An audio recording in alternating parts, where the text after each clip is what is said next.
Hi, it's Corrine. Thanks so much for stopping by today.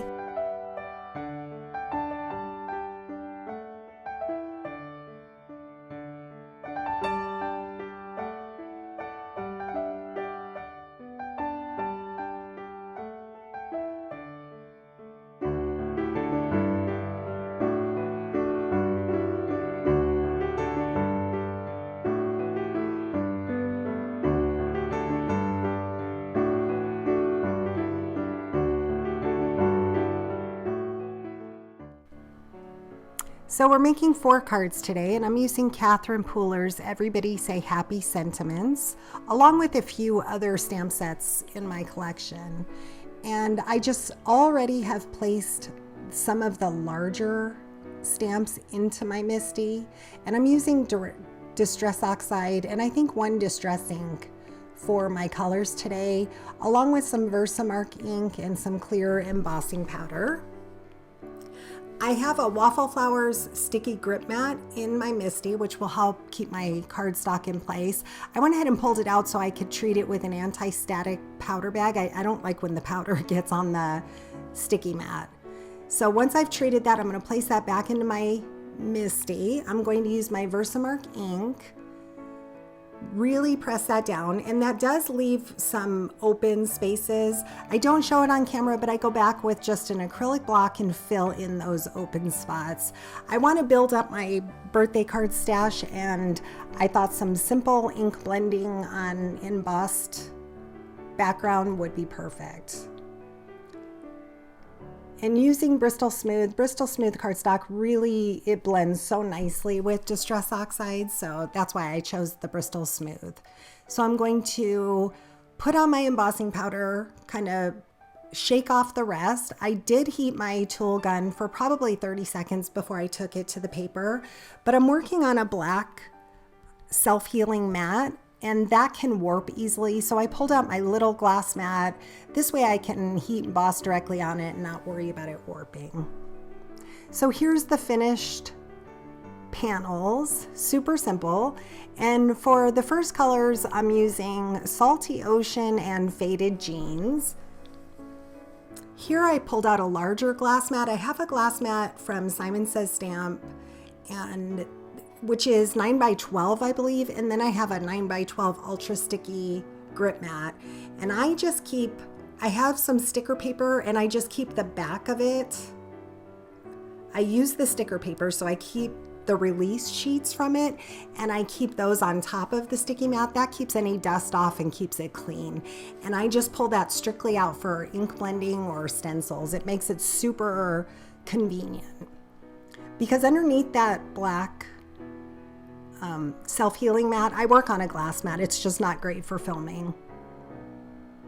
So I went over my panel a couple of times, going back to the Salty Ocean and the Faded Jeans, just to give it a seamless blend, and it does dry back really nicely. But as you can see, it does kind of color the embossing powder, the white embossing on top. So I will go back over that with a paper towel and get off as much ink as I can, and you can just see the white paper come back. So I'm gently rubbing over that, getting off any extra ink that's sitting on top, and I'll do that with all the panels. And then I'll set this aside to dry. For this, I used a little bit of water, and I had a baby wipe, but it was a little bit dried out, so that's why I added the extra water to it. So for this one, I'm using Uncharted Mariner, I believe, or Chip Sapphire rather, and Squeezed Lemonade. This one turned out really pretty. I love Squeezed Lemonade. I'm using some blending brushes that I've purchased off Amazon. They're larger blending brushes, so they cover a lot of space quickly. So I did go over those twice each color to make sure I had a good blend, and wiped them off like I had said. So here I pulled out Kitsch Flamingo and Spun Sugar, but I decided I wanted the bottom a little bit darker, so I also pulled in some Picked Raspberry. For this, I'm using a sponge to get my ink on. Now it's meant to be a pouncing sponge, but you can use it either way. So I'm doing a little bit of pouncing, but a lot of it I'm just ink blending it on like you normally would. So I wanted that progression from light, medium to dark. This one turned out really pretty. I like this one so much, I did another pink one, but I do it a little bit lighter than this. And again, I always go over my ink blending a few times because it does dry back a little bit lighter. This one I didn't have to clean it off since I was going to pink again. So the spun sugar at the top this time I'm keeping rather light. And then the picked raspberries. You could probably see it better than I can on screen, but I believe it was picked raspberries. It might be festive berries. I don't think so. You'll be able to see it better than I can, but I'm putting the darkest one at the bottom.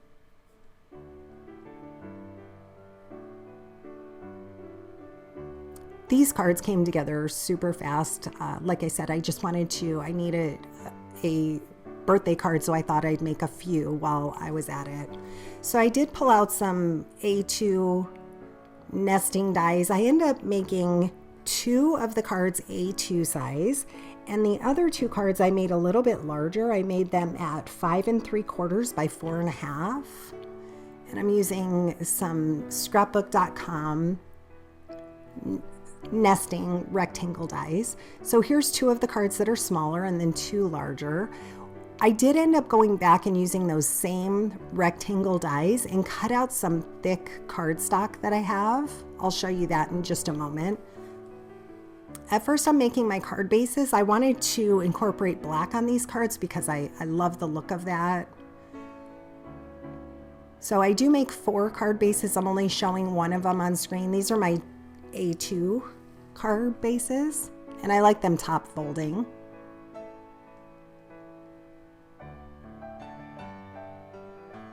So I think it was just about here that I decided I wanted a little extra dimension to my cards.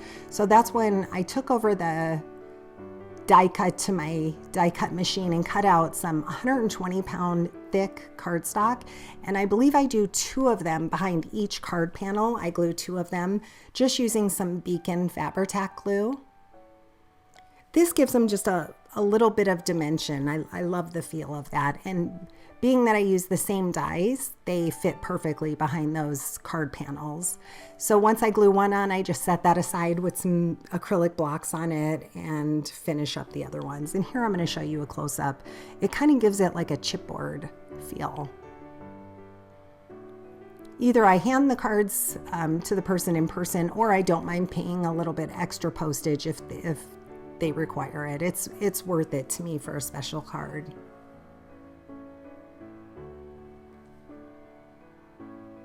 And I did finish off the inside of all of these cards. I usually do, even if I don't show it on camera. Before I give the card to the recipient, I usually finish it off with something. So I pulled out a sticky mat that I got from scrapbook.com and some Gina K dies. I love her dies. So this is the happy birthday. As you can see, I did it with black as the shadow and white as the front. I add my glue and then just kind of press it off on a piece of copy paper to get any extra glues, try to help it from seeping out. And that sticky mat holds the bottom in place while I glue it down. It makes it super simple. So the happy and the birthday go together, but I chose to use them on 2 separate cards, which you'll see here in just a moment. The shadow piece, I did put 4 layers. Again, I like that little bit of dimension. I like the feel of it. And then this pink one, I use the birthday, but not the happy on it. I'll use the happy on a separate card.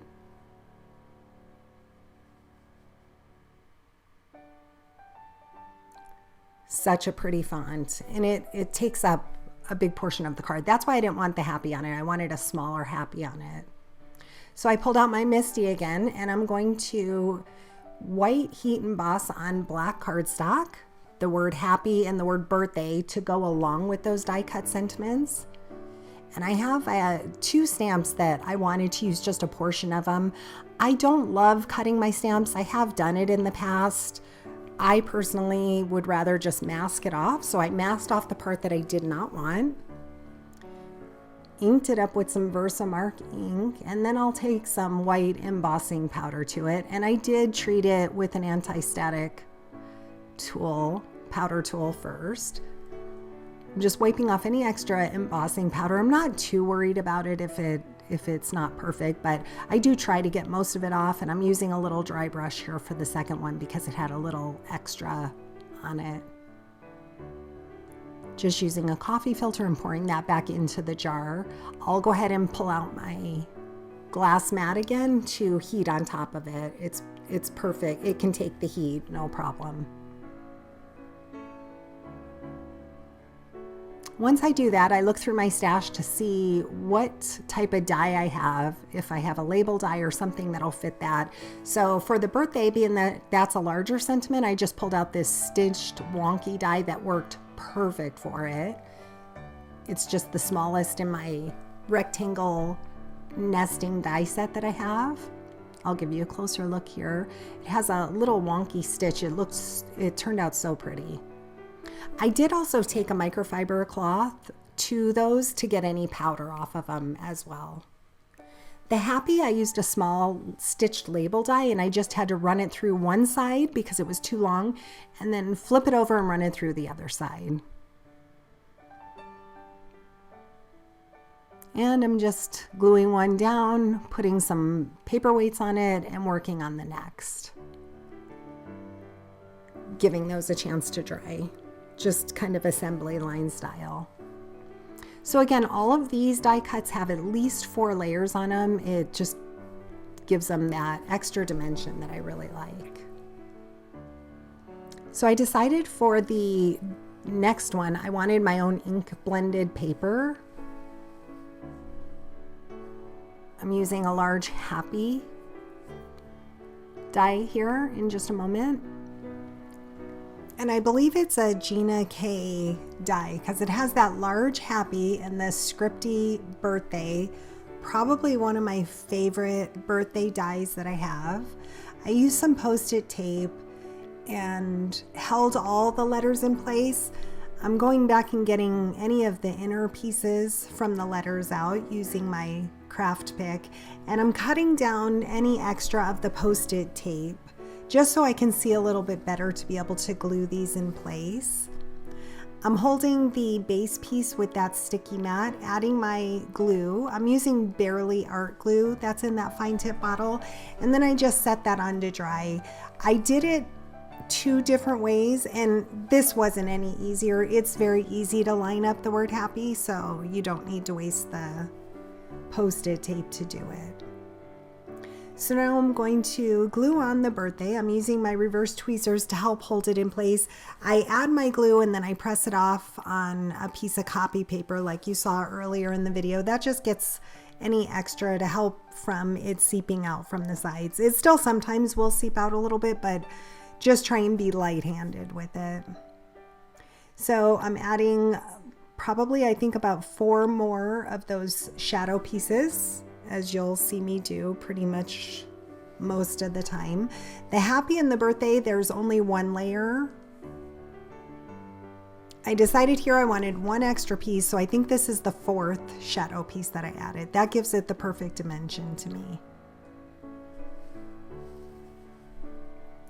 So as you can see, I'm working very assembly line style. So I'll set that aside to dry. I decided I wanted to do another one. I like that ink blending so much that for the yellow and blue card, I'm going to do the same die and the same ink blending. On that one, I did yellow with a little bit of blue. And then for the scripty birthday, I have just a little bit of yellow at the bottom. It turned out so pretty. So again, I'll do the exact same thing. I'll add, I believe, 4 layers of the shadow piece. Here I just glue down the Happy. Like I said, it was just as easy to use reverse tweezers and kind of eyeball it. I do cut most of this out because I did get my head in the way just looking over on top. It makes it easier to see what you're doing. Dab off the extra glue and then add the birthday sentiment. I'll give you a close-up look of all these cards at the end here, but just the very bottom has a little bit of that yellow. The very bottom of the happy has a little bit of the blue, which gives it a green when it's mixed with that squeezed lemonade distress ink. So gluing those all down gives it such a nice chipboard feel. I've always done this with my mini albums as well. If I'm adding something to the mini album, I've always backed them with some sort of thick cardstock. It just gives it stability and it just makes it feel less flimsy. I think the recipient can really tell. So I glued that to the center. I love how that turned out. Here's what we have so far. I did want to add a bow to them. So I pulled out, this is new to me, the KRISTINA Werner with Concord and 9th gift bow dies. This is from her first release with Concord and 9th, and she has a shadow bow and the thinner bow. So I pulled out the thinner bow, and I'm just going to make it look like they're wrapped presents. Using my reverse tweezers because this is such a super thin die, and then just press it off on that copy paper. And then I'll go back and cut the ends off with some sharp pointy scissors. I'm pretty much a sucker for bows, so when I saw this release, I knew I had to have it.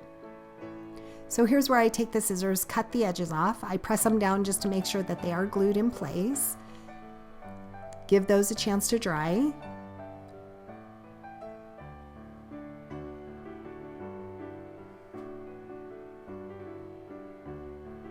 And for the bows, I do add 2 to each one, slightly offsetting them, just ever so slight. So it just makes it look like maybe you did a double bow or a double knot. This turned out so pretty. I will go back and add something different to each one of them, a gem, something to the center of the bows. This one here had a little bit of extra space on the left, so I wrapped it a few times by adding 4 of the thin pieces. And then I'll still add the one bow that's doubled. I'm only adding glue to the very center of it because this way it kind of has some lift to it.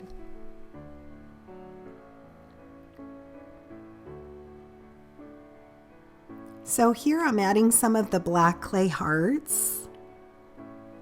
That's the only card out of these that I did that I added the hearts to. And for this one, I did not add the bow strings, just the bow itself right to the top right of the word happy, as you see there.